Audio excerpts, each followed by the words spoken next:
श्री प्रकाश शुक्ला एक बहुत नामी माफिया था जिसका बहुत फियर था लोगों के अंदर। श्री प्रकाश शुक्ला के बारे में मैं बताना चाहूँगा कि उस वक्त उसका वास्तव में एक बहुत बड़ा थ्रेट था। तो हमारी एक टीम ने मोती झील में उसके साथ मुठभेड़ हुई। उसने पुलिस की पार्टी पर फायर किया एंड हम लोगों ने भी क्रॉस फायर किया। NYD न्यूयॉर्क पुलिस डिपार्टमेंट के साथ ट्रेनिंग की थी। आपको क्या डिफरेंस लगता है NYD या स्कॉटलैंड यार्ड? लेकिन मेरा ये मानना है कि अगर आप कंपेयर करें वहाँ की पुलिसिंग को और भारत की पुलिसिंग को, मैं भारत की पुलिसिंग को हमेशा हायर पेडेस्टल पे रखूँगा जितने भी और पुलिस फोर्सेस हैं अराउंड द वर्ल्ड। और हमारे मुख्यमंत्री जी ने बिल्कुल खुली छूट दी है कि कोई गुंडा, कोई माफिया, कोई बदमाश, किसी को भी बख्शा नहीं जाएगा।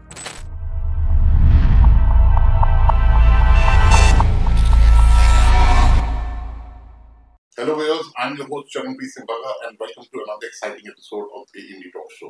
This episode is brought to you by the Ace Group where exclusivity meets accessibility. और आज हमारे साथ हैं Shri Rajiv Malhotra. Shri Rajiv Malhotra ji is a DIG with Forensic Science and a decorated police officer. Welcome to the show, Rajiv ji. Thank you so much, sir. Sir, आप अपनी journey के बारे में कुछ बताना चाहिए हमें? Well, you have made me emotional, you know. 70s, 80s में I had schooling and I was a student of JNU. In 89, I got into provincial police services and I was posted in various districts. I was DA to DGP in the DGP headquarters from 98 to 2002. Then I had a stint in various districts as SP. Then I got promoted as DIG in 2022. Various postings. At present, for the last 2 years, I am DIG, UP State Institute of Forensic Science. Forensic Science कब ये department establish हुआ? Well, इसका जो इतिहास है that is very interesting, you know. ये अगस्त 2021 में honourable home minister mister Amit Shah ने इसका फाउंडेशन स्टोन ले किया था इस इंस्टीट्यूट का, और ये 50 एकड़ में ये फैला हुआ है लखनऊ कानपुर रोड में। And in record time of 18 months it was built. And ये एक फ्लैगशिप प्रोजेक्ट है यूपी गवर्नमेंट का, और माननीय मुख्यमंत्री जी इसमें पर्सनली इसमें जो है इतना इंटरेस्ट ले रहे हैं इसके डेवलपमेंट में और इसके एडवांसमेंट में। आज के युग में, आज के डेट में हम 2 इसमें एकेडमिक सेशंस मुकम्मल कर चुके हैं। तीसरा एकेडमिक सेशंस जुलाई में स्टार्ट होने जा रहे हैं।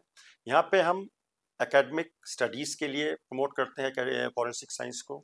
देन यहाँ पे हम ट्रेनिंग देते हैं ऑफिसर्स को, पुलिस ऑफिसर्स को, जुडिशल ऑफिसर्स को, प्रोसिक्यूटर्स को। So that way it's a marriage of law and justice.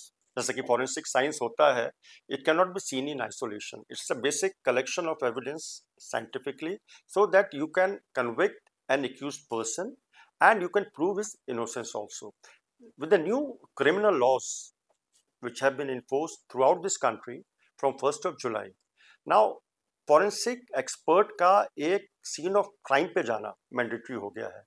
Any offense which attracts a punishment of 7 or more years, वहाँ पे forensic scientist का जाना compulsory है, और इसके साथ ही कुछ प्रोटोकॉल्स डिवाइस किए हैं गवर्नमेंट ऑफ इंडिया ने, उनको फॉलो करना ज़रूरी है। इसलिए आज के युग में जब पुलिस पूरी की पूरी टेक ड्रिवन है, फॉरेंसिक साइंस का जो समावेश हुआ है पुलिसिंग में, it will lead to better policing and better quality of police services. आप DA to DGP थे 1998 में, as far as my memory goes. मैं स्विट्जरलैंड में डिप्लोमा कर रहा था, मुझे याद है, और I was there in Lucknow to attend my brother's wedding. तब STF का फॉर्मेशन हुआ था, स्पेशल टास्क फोर्स, क्योंकि श्री प्रकाश शुक्ला एक बहुत नामी माफिया था जिसका बहुत फियर था लोगों के अंदर, कम्युनिटी में, बिजनेस कम्युनिटी में, दूसरे माफियाओं में, पॉलिटिकल लोगों में और अन्य लोगों में। क्या उसका फियर उस टाइम जो था वो पुलिस के ऊपर इतना ज्यादा था कि एक नया विभाग बनाना पड़ा उसको एलिमिनेट करने की? ये आपने फिर मुझे you have taken me down the memory lane. 1998 अप्रैल में मेरा DA to DGP पोस्टिंग हुआ, and mister KL Gupta, he was the DGP of that time, and I was the youngest police officer to have been posted as DA to DGP. और ये भी एक coincidence था कि मेरा posting अप्रैल में हुआ और अप्रैल में ही इसका फॉर्मेशन हुआ। उस वक्त हमारे प्रदेश के जो मुख्यमंत्री थे लेट आदरणीय श्री कल्याण सिंह जी थे, ऑर्गेनाइज माफियाज के लिए, ऑर्गेनाइज क्राइम के लिए और उनके नेक्सस को तोड़ने के लिए एसटीएफ का गठन हुआ। इसके आई स्टिल रिमेंबर, इसके जो पहले आईजी थे, जो कि इसके बाद में डीजीपी भी रहे यूपी के, मिस्टर विक्रम सिंह थे, और mister Arun Kumar Jha, he was the SSP STF. और श्री प्रकाश शुक्ला के बारे में मैं बताना चाहूँगा कि उस वक्त उसका वास्तव में एक बहुत बड़ा थ्रेट था। एसटीएफ तो बनी, वो तो ठीक है, क्राइम के लिए बनी और क्रिमिनल्स का नेक्सस तोड़ने के लिए बनी, लेकिन उसका एक अपना एक इतिहास था, and that was very dreaded. He was a dreaded criminal, और उसका जो मॉडस ऑपरेंडी था that was also very very dreadful. उसके पास एक अपना एक आर्मी थी, प्राइवेट आर्मी थी। हाँ, तो ये वाकया है सितंबर का। उस वक्त इस सूबे के additional DG law and order हुआ करते थे लेट मिस्टर अजयराज शर्मा। मैं डीए टू डीजीपी हुआ करता था, तो I used to receive the phone of the DGP. पहला जो एक्सेस होता था डीजीपी का वो मेरे थ्रू होता था। And you will be surprise, I think it was 20th और 21st ऑफ सितंबर टू 1998, जब पहली बार जब उसके साथ ये मतलब घटना घटी, जब उसका एनकाउंटर हुआ, it was in Ghaziabad, and I was the first one to receive this information that he has been neutralised. Of course हमारी जो पुलिस की जो हमारी टीम थी, इन सेल्फ डिफेंस उन्होंने ये अपना कृत्य किया। We wanted to catch him alive, लेकिन आई एम स्टिल मतलब very of the fact that I was the first one to be intimated about the killing of this dreaded criminal, and I informed the DGP, and then it was just celebrations, because STF was formed in April and formed with the task of eliminating dreaded criminals, and in the month of September, third week of September, he was neutralized. So that was a great achievement of the STF, और उसके बाद STF ने पीछे मुड़ के नहीं देखा। That was the great motivational and inspirational aspect of the STF, और उसके बाद उसका जो नाम यूपी में नहीं हुआ, पूरे भारतवर्ष में जो यूपी का मॉडल था एसटीएफ का, उसको उठाया गया, and it became a force to be known throughout this country. Sir, apart from Shri Prakash Shukla, UP कहते हैं गढ़ा माफिया होता, मुख्तार अंसारी, अटीक अहमद, और all thanks to our new CM, our honourable CM, उन्होंने पूरी क्राइम को वाइप आउट कर दिया। कोई ऐसा इंसिडेंट जो आपने खुद एनकाउंटर किया हो? मुझे याद है, मैं I was in Kanpur Nagar, it was in March 1998। एक वहाँ पे एक बहुत बड़ा क्रिमिनल हुआ करता था जो कानपुर, बिल्लौर और कानपुर देहात में ऑपरेट करता था, और बेसिकली उसका जो मॉडस ऑपरेंडी था मतलब चिनैती करना, लूटपाट करना और मर्डर्स करना, और करीब उसने 17-18 उसके खिलाफ मुकदमे थे। ये घटना है, I don't remember that date actually, it was I think the last week of March. I along with mister Umesh Singh, उस वक्त वो डीएसपी कानपुर नगर हुआ करते थे वो भी, तो हमारी एक टीम ने मोती झील में उसका मतलब उसके साथ मुठभेड़ हुई, उसने पुलिस की पार्टी पर फायर किया, एंड हम लोगों ने भी क्रॉस फायर किया, and we got rid of him and he was neutralised. और मैं आपको बताना चाहूँगा कि उसके चलते जो हमारी पुलिस टीम थी उसको आउट ऑफ फ्रंट प्रमोशन मिला, और हम लोग का नाम भी गया राष्ट्रपति पदक के लिए। ऑफ कोर्स उसमें कुछ कमी रह गई, नहीं मिल पाया, वो एक अलग बात है, लेकिन हमारी टीम ने जो काम किया बहुत ही साहसिक था, और पूरे के पूरे कानपुर में इसकी भूरी भूरी प्रशंसा हुई। What is that one thing that policing is all about, which the people don't know, and you would like to admit? Well, policing is just situational. आपको ट्रेनिंग दी जाती है, फिजिकल ट्रेनिंग दी जाती है, आपको थ्योरेटिकल एस्पेक्ट पढ़ाए जाते हैं, लेकिन जब मौके पे आप होते हैं, जो आपका डिसीजन होता है दैट इज सिचुएशनल। वहाँ आपकी सारी ट्रेनिंग जो है वो वहाँ पर उसका काम नहीं होता है। वहाँ पे आप कैसे रिएक्ट करते हैं किसी सिचुएशन को, कैसी वहाँ पे कंडीशंस हैं, कैसा वहाँ पे क्राउड का बिहेवियर है, क्या ग्रेविटी ऑफ क्राइम है, क्या ग्रेविटी ऑफ ऑफेंस है, हाउ यू टैकल इट, और आपके पास स्प्लिट सेकंड का मौका होता है, otherwise things can go out of control. So you have to be very alert. Mentally very alert and always attuned to the situation. Sir, is it right that police officer cannot fire immediately unless he is fired upon? Well देखिए ऐसा कि आत्मरक्षार्थ ही हमारे पास ये एक अधिकार है कि हम फायर कर सकते हैं। प्रिवेंटिव फायर हम बिल्कुल कर सकते हैं, हवाई फायर हम कर सकते हैं, so that to bring the situation under control. कभी कभी जैसे क्राउड होता है, it becomes very unruly, then we fire this gun shots in the air. हम आपको टीयर गैस शेल्स छोड़ते हैं, रबर शेल्स को हम फायर करते हैं just to bring the situation under control. लेकिन कोई अगर हम पे कोई फायर करता है, then we respond to that situation. Situation क्या है और वहाँ पर स्थिति कैसी है, and you have to control law and order. ये पुलिस का एक प्राइमरी टास्क है कि order has to be control and law has to be maintained at all cost. Sir, आपने जैसे कि बताया, आपने 1998 में आपने एक एक्सचेंज प्रोग्राम में NYD न्यूयॉर्क पुलिस डिपार्टमेंट के साथ ट्रेनिंग की थी। आपको क्या डिफरेंस लगता है NYD या स्कॉटलैंड यार्ड या ऑस्ट्रेलियन फेडरल पुलिस का हिंदुस्तान की, इंडिया की पुलिस से? देखिए मैंने NYPD में ट्रेनिंग की और it is suppose to be the most professional unit police in the world. Then I had a stint in UNO, जहाँ पे मैंने 55 कंट्रीज के जो पुलिस ऑफिसर्स हैं उनके साथ मैंने कार्य किया। करीब 2 साल में वहाँ पे रहा and I had a very good exposure. वहाँ की पुलिस के पास बहुत रिसोर्सेज हैं, वहाँ की पुलिस की जो मैन पावर है उसकी कोई कमी नहीं है, so that they can effectively deal with the situation.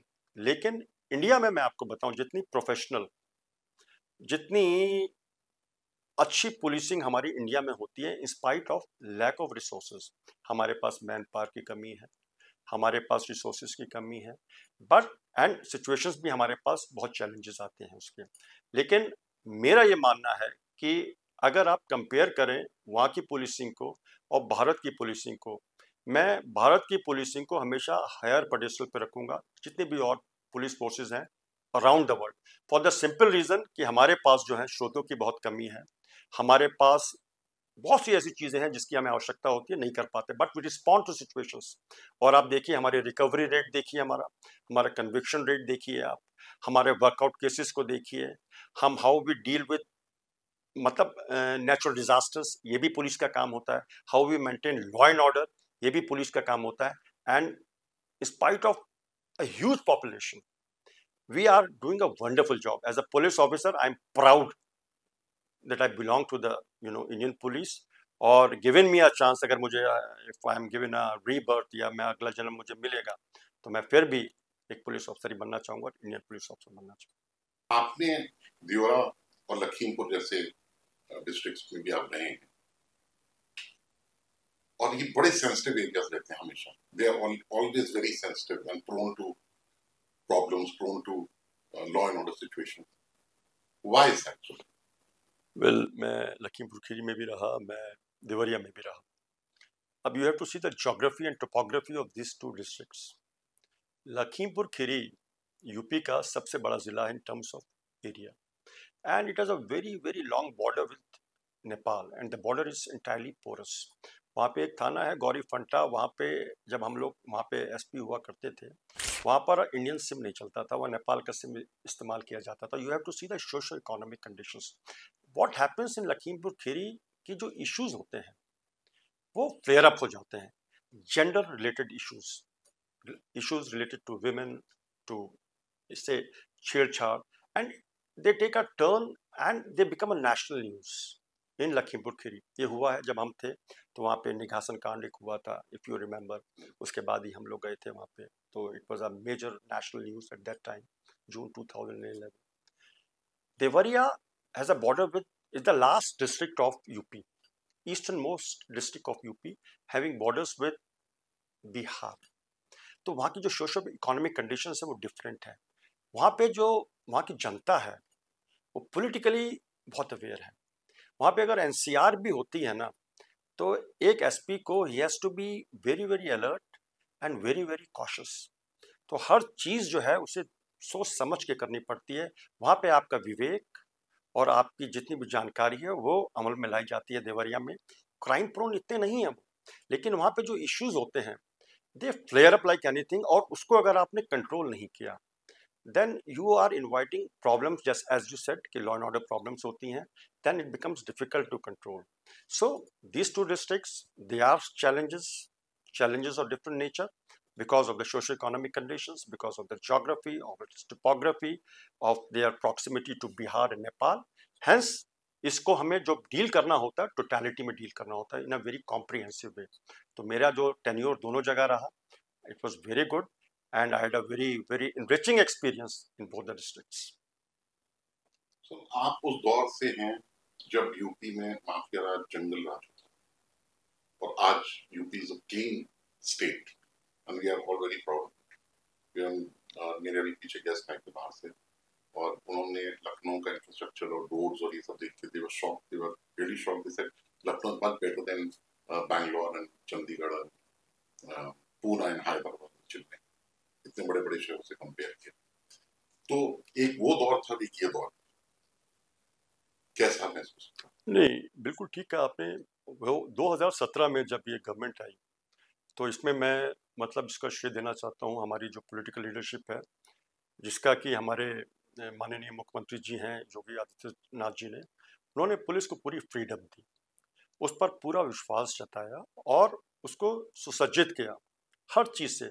Resources की कोई कमी नहीं आने दी. आप देखिए कि जब से आए हैं मतलब माननीय मुख्यमंत्री जी, उसके बाद कितना हमने मैन पावर में इंक्रीज किया है, क्योंकि इन 8-9 सालों में policing has taken a different connotations.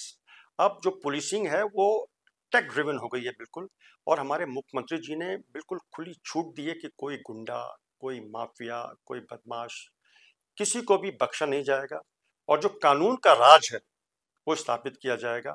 और जो उनकी जीरो टॉलरेंस पॉलिसी थी towards crime, it has work wonders. तो इसका ये अब असर दिख रहा है कि आम जनता जो है मतलब बहुत सुख चैन से है, लॉ एंड ऑर्डर बिल्कुल मेंटेन्ड है. अभी आप देखिए कि इतना बड़ा हमारे यहाँ धार्मिक जमवाड़ा हुआ कुंभ में, और सकुशल कुंभ निपटा. ये भी पुलिस के लिए अपना बहुत बड़ा चैलेंज था, लेकिन हमारे मुख्यमंत्री जी ने पुलिस पर पूरा विश्वास जताया है, उसको खुली छूट दी है और उसका नेतृत्व किया है, स्वयं नेतृत्व किया है.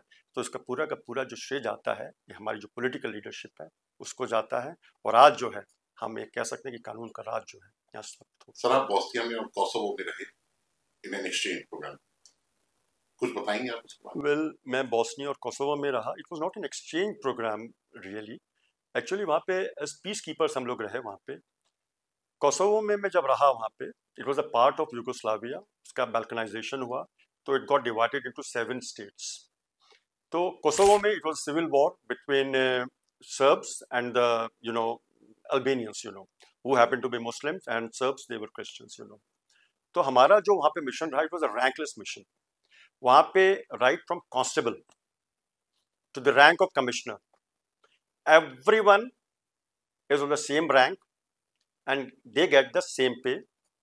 We were under the control of UNO with its headquarters at New York. करीब 1 साल रहा. 55-56 कंट्रीज जो थी वहाँ पे उनके पुलिस ऑफिसर्स, उनके साथ हमारा इंटरेक्शन होता था. हम सब लोग मिलजुल के काम करते थे in a very cordial and in a very harmonious atmosphere.